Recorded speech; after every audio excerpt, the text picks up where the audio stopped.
Adom TV Badwam so news no ne de course see ya yasan abey de bonkrata no ne online stories no e na abeka yensa na menua be ma Bismarck akosinsian so agina ne nan so e wa ha me ma no akwa abafi se ne amoya maye no eye ni sododo enti de amo penso pepepe na mpanifo atena se ne eye ne kama e de amamo kwese me mo akwa aba e bia oboko de ya mi aduna ne dem nim ne esi ye wayi income ne free mu aha boy sorry no kura men kan foforo enti minimia be ma incoming asante mampon be 2038 2028 mum na ape ya bonya me so mpa ye se be kwa beto ye Bismarck akosinsi ani enti asante mampon fo mo hwe na nim 2028 nyame ya adom a obejira no ne delegate ni de dodo no awofia ha Tibeme na memo ache mu akwa bebio.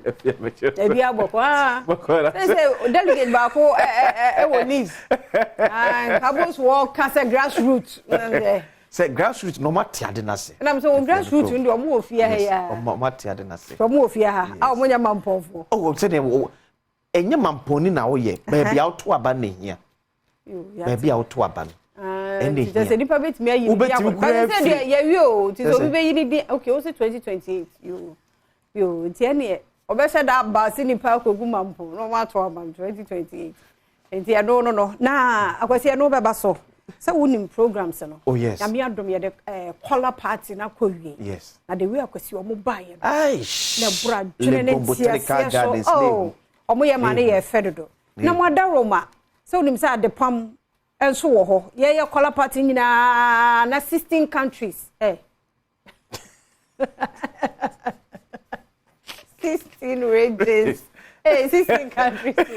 And world at the pump. Where 16 regions. Abantam dun siani nyina ye will be a diffu and no more ababedu bebi o madri. Nyame adom. Ya yesa ma kwa kodu 6. Nyame ya adom a kwasia day. E wo multimedia ye nim ha ya kokomlemle fan of our street e Joy FM ha ya. And nipensie ye ba be yi designer of the year. Now what would in previous ones na ya no said ya net na kwasi ya na enwanwa se fe dodo na nyame ya doma kwasi da we no wo mo academy ansa no nipensie no eye JK from Central Region, Mami B from Bunu East, Papa Taylor wa Ashanti Region, Helen wa Upper East, Lauricia wa Bunu, and a Caesar and so on Western.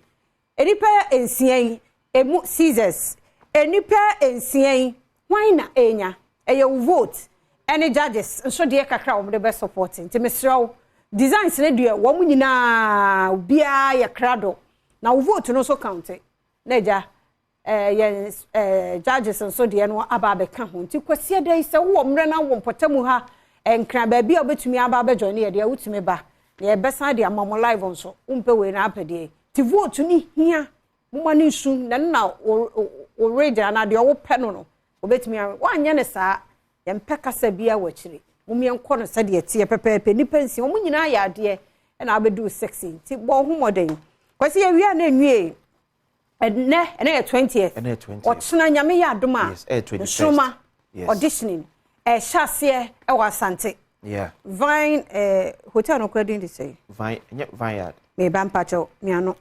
Kumase Vine Hotel True Vine kofa Vineyard bia Vineyard de se nkran ha baby mwani na ho enti ochena memen nyame ya adomo a ensoma audition no hyase wo Kumase Sister Sandy be a guy odem kura ni hia from 12 years de na wa wuju hu de obatan wo hwe me so oba we de just anum na nto ho PSC no wafa Joyce Blessing no wafa Shatanie just am kra na chenwum no saade a o qualify fa ne bra na audition yen hwe se ebenya no a ti ewie Kumase 21st 22nd a October True Vine Hotel ahojo ho na be koso nti memende yen hia wo ho na ne 28th 29th October Takoradi. Okay. Akroma Plaza. That's a Western Region 4 there so. Western Region 4 so there ho ne be hase na yaba 4th and 5th November. Yen kran ha. Greater Accra Region. Mikado Conference Center Laboni. Kanena from say Kama Conference. Okay, Kama. Say Mikado Conference Center Laboni. when you 12 years wa uju hudi akura ka kire o ma me no papa say Debbie Mumfa mo kwana ko register Adom TV nshoma mo ko register audition ni bi tie no ugo tre no ano no tie no an ya bobọ oboso e de amamo na afi oboro no Adom praise and akwasi anhye ne de no say I wash and well James fa na ni so antimi an wash ye sha kwasi say bedu 28 na 29th no ne kwasi ada no ko sa sha akoso They say wash and wear go. Who any so pe o be she different ata. So ati ase. Ba me de mani da ho. Say me Tuesday me de fa mu ba. Say dey ya me nya. And last year de no so bi o ho. Say ya no masa she de ati ase. Okay. Ti wo wan keep o de be fu ani so. They say wash and wear na ye sha ko si say be ba ni na ye nkaye na ye de kai mo. Say de nyame ayama ye no. E do so dodo, e ye mfe dodo. Na nyame so o so onye esika. Na mmom yemfantro ben ne nyom tuo ne asane nsankubo enyi no aye eniti ne yepesa wo beka ye ho eye 29th October de wo hia ye 70 Ghana cedis na ne waba Perez Dome Jowulu ne aderade ase eye class edition na kwa na eba this year any artist na degina wo mo anim ne wo mo perform no medof one be ye just say Kwasi I say a 4 p.m. Sharp. Say no, I'm catch yourself multimedia kwano. Kufi ne be sha ase no wa pagya na empenfo ahwem wode me magina mfimfin na me masom ato apete. Eti afi se wa ma bia be me ya me multimedia kwano ni me hu ba bia de no be hye wo mfimfin bo ko mfimfin wo nyina afele. Eti no multimedia na kofi ne mentie de Kwasi ka no oboa won to nwom. Oh. Me dampi spirit. If you spirit ba wo de me be hye mfimfin ba pete no. Ba wo abeto apia gum ni pa de anya. No, if you Kwasi kasa no. One ejire if you now yes sir. Kasa no oi. O he. O jira he. Oh, Debbie. Ba wo via Kwasi. Oye osha. Nyame ya adom a wo be hu se o jira entrance ho no wo sha wo in. Odomo tena se na adwuma obeya no mpanifo de asha ne so oye ade se ne oshirin ayi spirit no wo hai. The way obehoahoa wo no wasere no okura woni mood no mu abewom ana akwese mebua se no so o part baptist nya de oya no tie no na betumi obi a wona na adom ache de awrade de ama no obi de enyom to nya me de ache no se yie minyin frem o de se wo hoahoa nipa asom nipa ama nipa tena se no wo de no ti de no tum na we jama anyom tofo ne nto ne ye besa na abna pokua suban fo no abna pokua de ono no enye wese no se beat na mu nko ade ode be ma ono ya sa Today, so who no fifre tin bebre papa na nimu aja ono ne de enso no no so ye tonwom wa chire so ate ase tinya me ya dom a 29th ayesi ye hia wo Perez Dome me twam nyina momra ti class no ene won artist no nie Geometry ne Cedar Mountain yeah Assemblies of God also edie eno no ne wo hwa anointing e beba and voices of triumph din Kwasibo triumph wo mo ne hwan Jesa mo bo ma me ni din ma ye director adwuma no nya so bodin ne enka nyenu ye kama pa o sa hwe fie edin na me kanya nyenu na ye kama pastor de ya je no mo kra hu na enti no ai nyame ya omo sorry be kra ayi ana o papa Duncan Williams David oh omo sorry kwa ampedu ya is slow side ho nti no na ayifo nso beba hwan po biem obi aye movie kwa yanim afela Efe Grace and so Destiny Songs almost so ba ha na ye makers no makers de omo ye green uhu ya no makers pastor Abodi Nyameche o pe green pa on the bibia green nti ono adom no wo so no ye colors no from sa nti efe oba po na bo ho fama on the new song as a PSL so ta ho the new PIWC odoko almost so eba yay I can't wait fedodo ti we mu nyina nwum no be su baako and Reverend Edwin Jackson onu su City Praise and nim we ICGC Thomas and can so ye back Casasa Thomas found shekuo mu asore na dache aware no ni ade ba na asore di akire so oh Thomas okan we hu ti akire sa bibi ba ye hu to me kasa ne mo enti Thomas asore no Reverend Edwin Jackson City Praise so beba be boy enwum pa nyagro kra we mu nyina e ba o mesro 29th October 4 p.m. pepepe ready e o Perez Dome Jowulu ye nyina ye nhia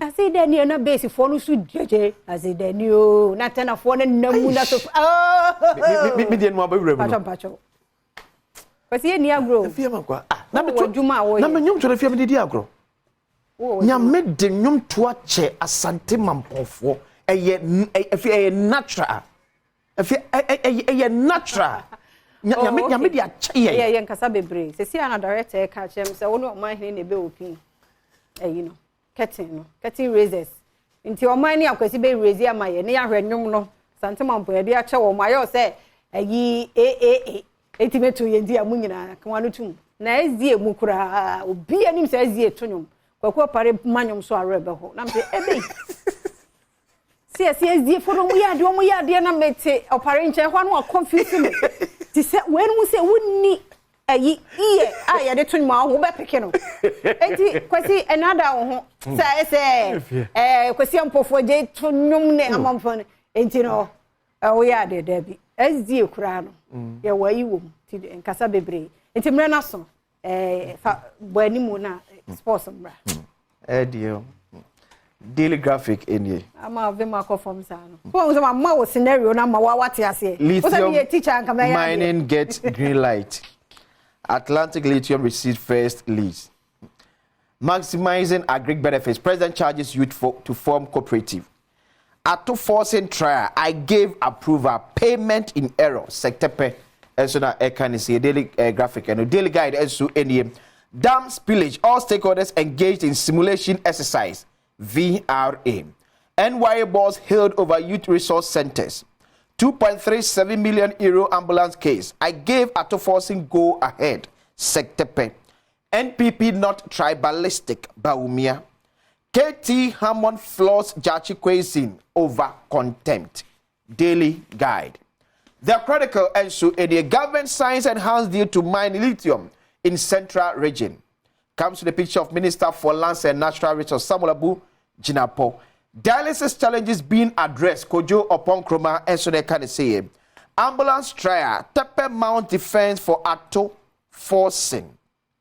We organize simulation exercise before spillage. VR so they can say The Chronicle. The Daily Statesman. Government initiates action on kidney disease. Comes to the picture of Kojo upon Kroma. Social media degrading good governance ideals. Foreign Minister SUDA Edim. VIP sympathizes with flood victims. Ghana sees first lithium deal with enhanced royalties, increased state participation. The Daily Statesman. Republic Press. Agri get fresh push as government urges you to embrace farming. We need an African energy bank. Dr. Matthew Poku Prempe. Netco mass disconnection aside Hittite Hospital. Concerned Christian village youth seek justice for abused 11-year-old girl. Tepe carries Ato Forces cross. Says he authorizes then deputy to establish LCs for ambulance deal. Republic Press. Yeah, that's it. Because here that's the fancy Emrano call. Now good year month somewhat twaso. And a baby will health tips and breast cancer no hold the ubo. I face Sister Sunday be a guy. And the better was so train and check your basis here.